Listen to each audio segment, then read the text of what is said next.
Au sommaire de cette édition Religion au Bénin, 20 ans après sa première visite au Bénin, le patriarche Dr Maurice Cerullo est revenu pour un moment spécial à l'initiative du bishop Josué Aoun. Actualité internationale, les deux journalistes d'Al Jazeera libérés sous caution. En Birmanie, hommage au père de Souki, héros de l'indépendance. Nous terminons avec l'accord de paix de Minsk II entre espoir et doute. Très heureux de vous retrouver pour cette édition d'information. Nous l'ouvrons par la religion. 20 ans après sa première visite au Bénin, le docteur Maurice Cerullo est revenu pour un moment spécial à l'initiative du bishop Josué Aoun. À son arrivée, le docteur Maurice Cerullo a eu droit à un accueil marqué par la présence du ministre de l'Intérieur du Bénin, M. Simplice Kodjo, et d'éminents serviteurs de Dieu. Ce jet privé s'appelle The Frontliner et il a à son bord le patriarche de la foi, le docteur Maurice Cerullo, et une forte délégation d'hommes de Dieu qui l'accompagnent. Le prophète des nations revient au Bénin 20 ans après sa première visite sur l'invitation du bishop Josué Aoun. Le Béninois a faim et soif alors de votre grâce et de votre onction. The Beninois people have a great hunger and thirst for your presence. Et les cœurs sont préparés pour recevoir ce feu nouveau. And they're all ready to receive the fresh fire. Nous prions que l'Éternel vous utilise puissamment. We pray that God will use you mightily. Pour répandre alors la grâce surnaturelle dans cette nation, le Bénin. Soyez les bienvenus au Bénin. Welcome to Benin. Accueilli chaleureusement au pied de la passerelle par M. Simplice Kodjo, ministre de l'Intérieur, de la Sécurité publique et des cultes, le révérend Nazer Runkpadodé, président du collectif des associations d'églises évangéliques du Bénin, CAEB, le révérend Ernest Wéounou, son vice-président, et d'autres membres du corps de Christ, le docteur Maurice Cerullo dira devant la presse combien il se sent fier de retourner au Bénin. Welcome. Merci pour cette bienvenue si gracieuse. And all of you that have come here to welcome God's servant. Et vous tous qui êtes venus ici afin de souhaiter la bienvenue aux serviteurs de Dieu. This visit to this wonderful nation Cette visite à cette nation merveilleuse has been planned by God himself. a été programmée par Dieu lui-même. Au nombre des serviteurs de Dieu qui accompagnent le docteur Cerullo, on peut citer entre autres le révérend Adetola de la Côte d'Ivoire, l'évêque ghanéen Charles Adjinassare et le pasteur Marc Masson de la France et représentant de Maurice Cerullo dans la francophonie. Les membres du gouvernement béninois dépêchés par le président Boni Yayi, absents du territoire national, n'ont pas manqué d'exprimer leur joie d'accueillir à Cotonou ce baobab de l'évangélisation mondiale.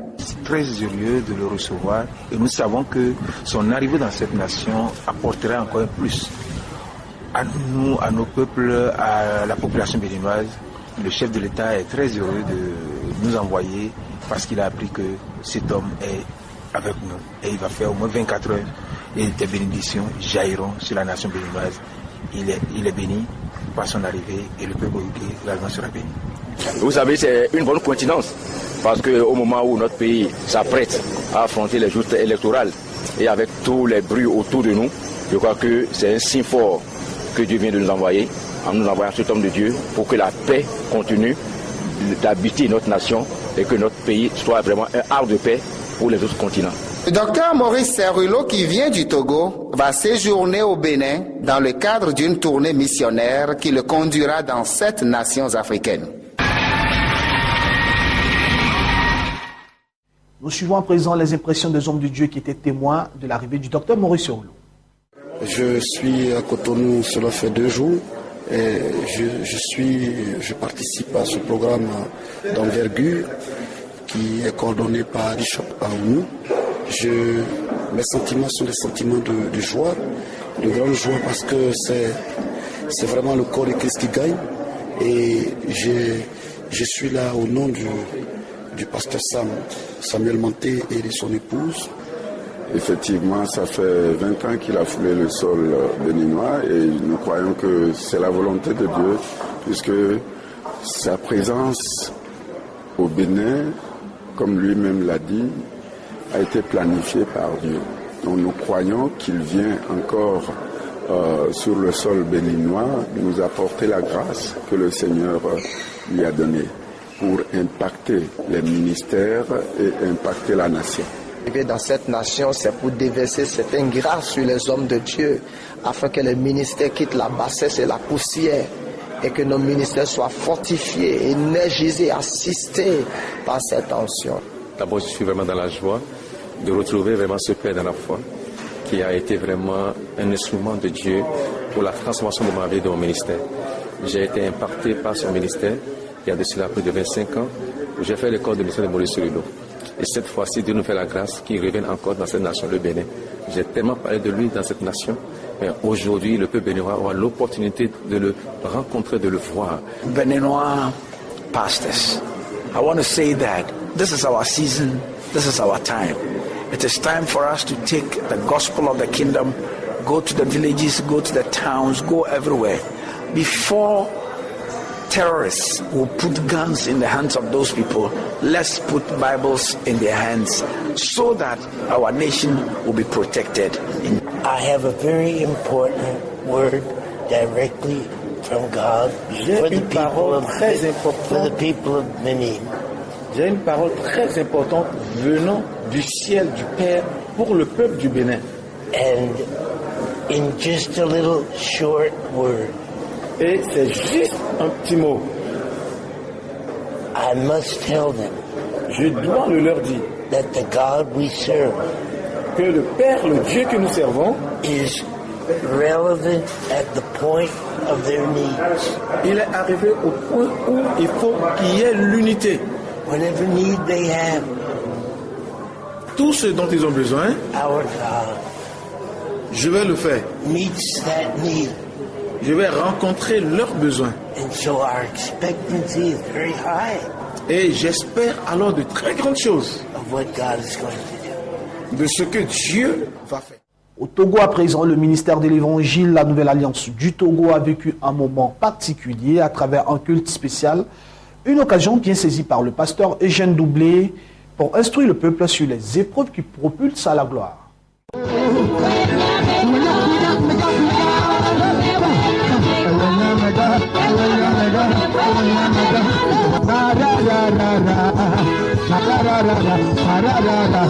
Ce culte spécial au ministère évangélique de la Nouvelle Alliance du Togo marque le point de départ pour une nouvelle stratégie de conquête des âmes à Christ. Il y a des moments, Satan croit qu'il t'a eu. Mais il ne sait même pas que l'épreuve ou les épreuves auxquelles il t'a soumis, ces épreuves-là sont faites pour te propulser dans la gloire.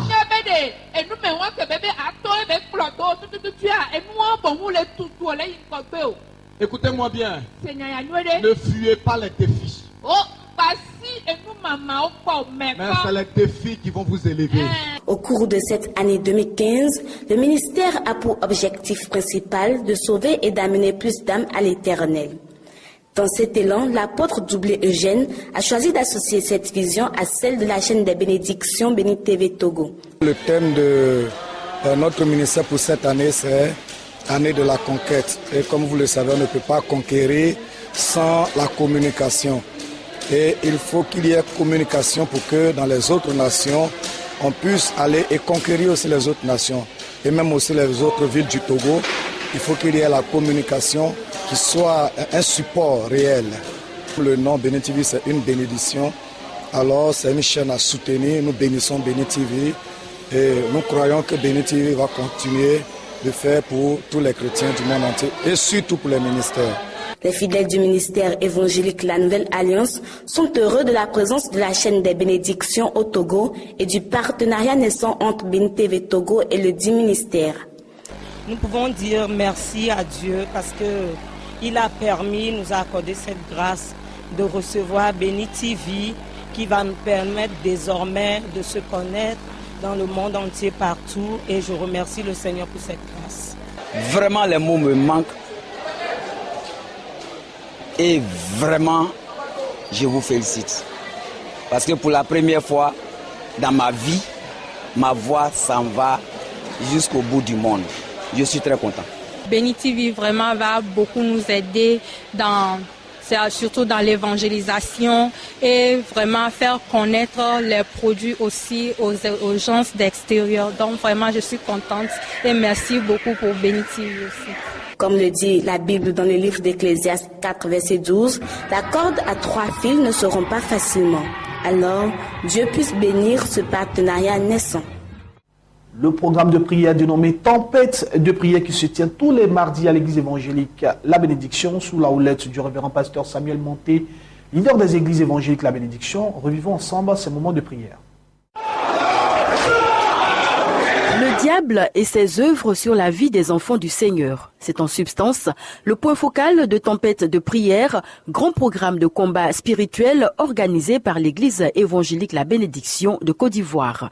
Ce mardi, le peuple de Dieu est venu de plusieurs villes de la Côte d'Ivoire recevoir le réma et la guérison. Le prédicateur, le pasteur Sam Monté, premier responsable de l'église, s'est appesanti sur l'impact néfaste des œuvres de l'ennemi sur la vie des chrétiens. The devil is the serpent.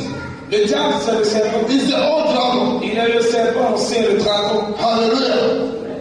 Which deceives the whole world. Qui séduit toute la terre. He's the one who deceives us. C'est celui qui nous trompe. And makes us make mistakes. Il nous emmène à faire des erreurs. Which leads us to sickness. Erreurs qui nous conduisent dans les maladies. Poverty. À la pauvreté. Deception. Dans les tromperies. Losses. Et dans les pertes. In everything that we do. Et dans tout ce que nous faisons. Because of the devil. C'est à cause du diable. Poursuivant, l'homme de Dieu a donné les stratégies pour combattre et vaincre le diable et permettre au corps de Christ de prospérer dans toutes ses entreprises. So if you are on this earth, et donc si tu es sur terre, and you don't have Jesus, et tu n'as pas Jésus, you don't have the blood of Jesus, tu n'as pas le sang de Jésus, you don't have the name of Jesus, tu n'as pas le nom de Jésus, you will always be in trouble. Tu seras toujours dans les trous. Hallelujah. But I've come to announce you. Mais je suis venu t'annoncer. Parce que tu as le sang de Jésus. Parce que tu as le nom de Jésus. Parce que tu as le nom de Jésus. Tu gagneras tous tes combats. Je dis tu gagneras tous tes combats. Et le diable n'a pas de place dans ta vie. Hallelujah. You want to steal your joy. Il veut voler ta joie. You want to steal your money. Il veut voler ton argent. You want to kill your children. Il veut tuer les enfants. Jesus came from heaven. Jésus est descendu du ciel. He is God. Il est Dieu. But he prayed. Mais il priait sans cesse. When the disciples were asleep, he was praying. Quand les disciples dormaient, lui priait.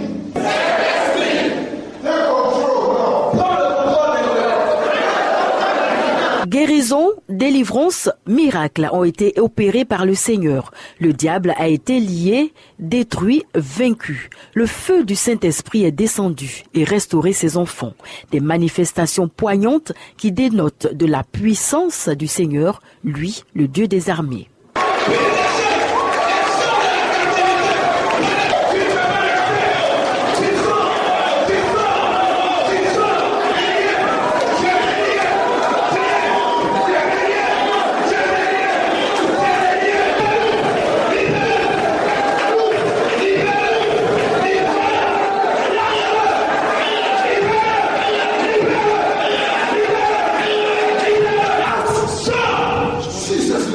Au nom de Jésus. Your power is working. Ton pouvoir est brisé aujourd'hui. Your power is working. Ton pouvoir est brisé.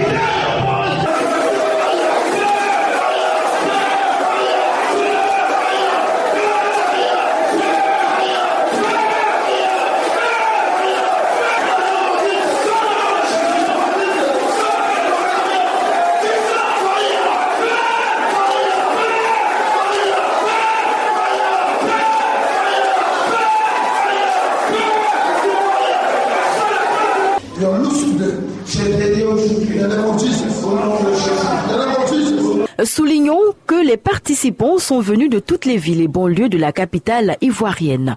Peuple de Dieu, ne laisse pas le diable te voler ta vie, ta joie, ton argent, ta bénédiction. Rendez-vous est donc pris tous les mardis à l'église évangélique La Bénédiction pour ensemble balayer tout vent négatif insufflé sur notre vie pour la gloire de Dieu, la gloire de notre Seigneur. Actualité internationale à présent, la Somalie a affirmé qu'elle cherchait activement à empêcher la fermeture du principal service de transfert de fonds en provenance des États-Unis, redoutant ainsi des conséquences astronomiques sur son économie déjà dévastée par des années de guerre civile.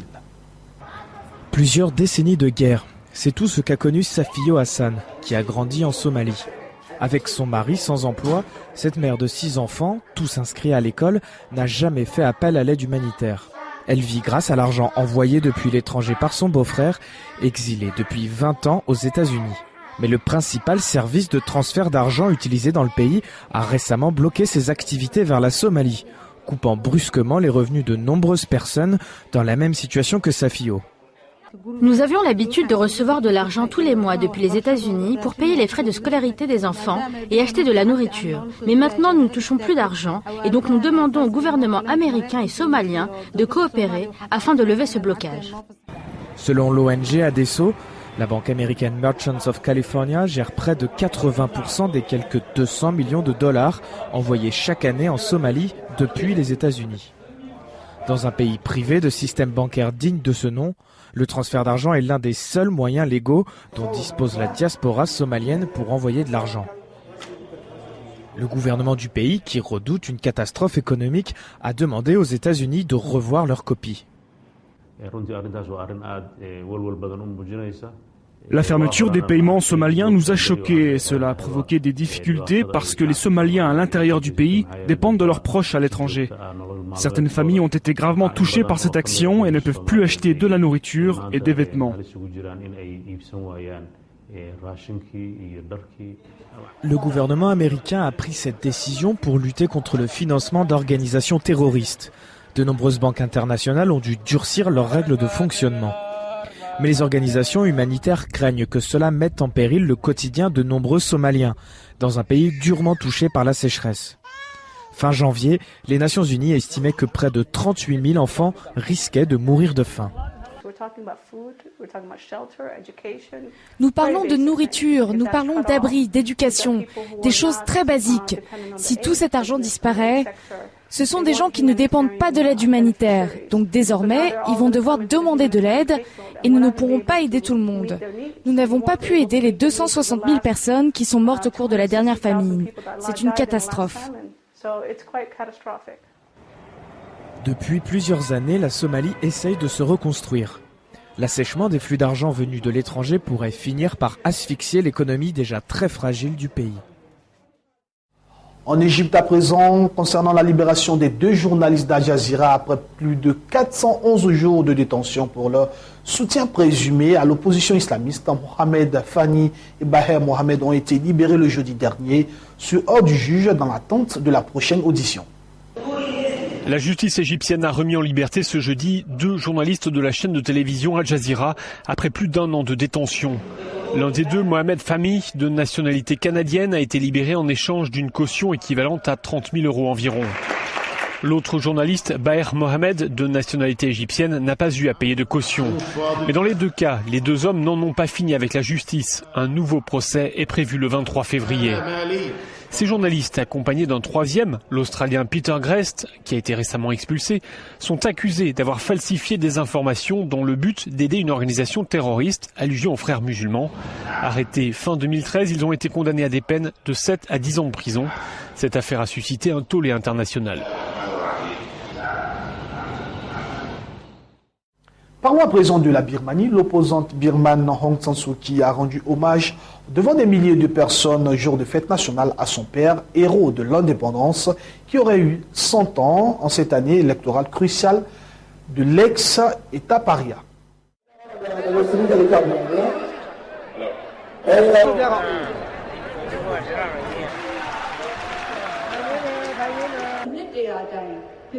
Le nom de mon père a perduré pendant 100 ans, non seulement dans notre pays, mais dans le monde entier, dans la dignité, grâce à sa sincérité.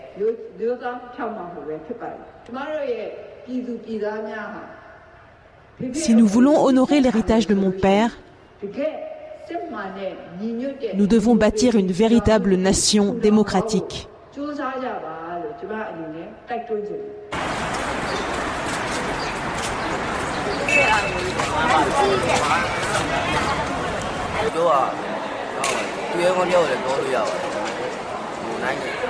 Le général était un héros. Il a obtenu l'indépendance pour notre pays. C'est un vrai homme. Je voudrais que les jeunes soient comme lui. Le fait d'être la fille du général Aung San est une des raisons pour laquelle Aung San Suu Kyi occupe aujourd'hui cette position. Ce n'est pas la seule raison, mais ça en fait partie. Comme annoncé dans les titres, l'accord de paix de Minsk II entre doute et espoir, le texte négocié entre dirigeants allemands, français, ukrainiens et aussi russes prévoit notamment un cessez-le-feu et une zone démilitarisée en Ukraine. Pour le reste, il s'agit ainsi d'un accord fragile et aussi incomplet qui fait la part belle aux intérêts de la Russie en Ukraine. En Ukraine, les violences se poursuivaient ce vendredi dans les régions séparatistes malgré la signature d'un accord de paix censé entrer en vigueur dans 2 jours. Au moins 8 militaires ukrainiens et 3 civils ont perdu la vie en 24 heures selon l'armée. D'intenses combats seraient toujours en cours à Debaltseve où les forces de Kiev sont presque quasiment encerclées par les rebelles. Selon plusieurs analystes, les pro-russes feraient tout pour s'emparer de ce nœud ferroviaire stratégique avant la fin officielle des affrontements. L'accord conclu hier à Minsk après 16 heures de discussion prévoit un cessez-le-feu à partir de samedi minuit, puis un retrait progressif des combattants et des armes lourdes, ainsi que la mise en place d'une zone tampon élargie le long de la ligne de front. Un accord sur l'essentiel qui n'en reste pas moins fragile. Plusieurs questions restent à régler. Terminons cette édition d'information avec la crise au Yémen qui a engendré la fermeture des ambassades et aussi le départ des ressortissants étrangers, plusieurs diplomates qui ont dû abandonner leurs biens. L'aéroport international de Sanaa au Yémen. En quittant précipitamment le pays mardi, les diplomates américains ont abandonné leurs voitures. Depuis, les véhicules ont été saisis par les miliciens Houthis qui contrôlent la capitale.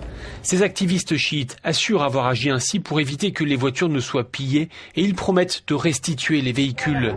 Mais à qui ? Tous les Occidentaux ont évacué leurs ressortissants. Il n'y a plus de président ni de parlement. L'émissaire de l'ONU s'emploie à organiser des consultations politiques dans un pays fortement divisé.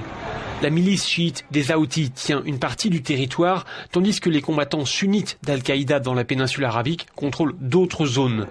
Nous assistons à l'effondrement du Yémen, a prévenu ce jeudi le secrétaire général de l'ONU, Ban Ki-moon, qui s'inquiète du risque de crise humanitaire pouvant toucher des millions de civils. Madame et monsieur, ici s'achève cette édition d'information. Bon début de semaine sur le Blessing Channel. On se retrouve le jeudi.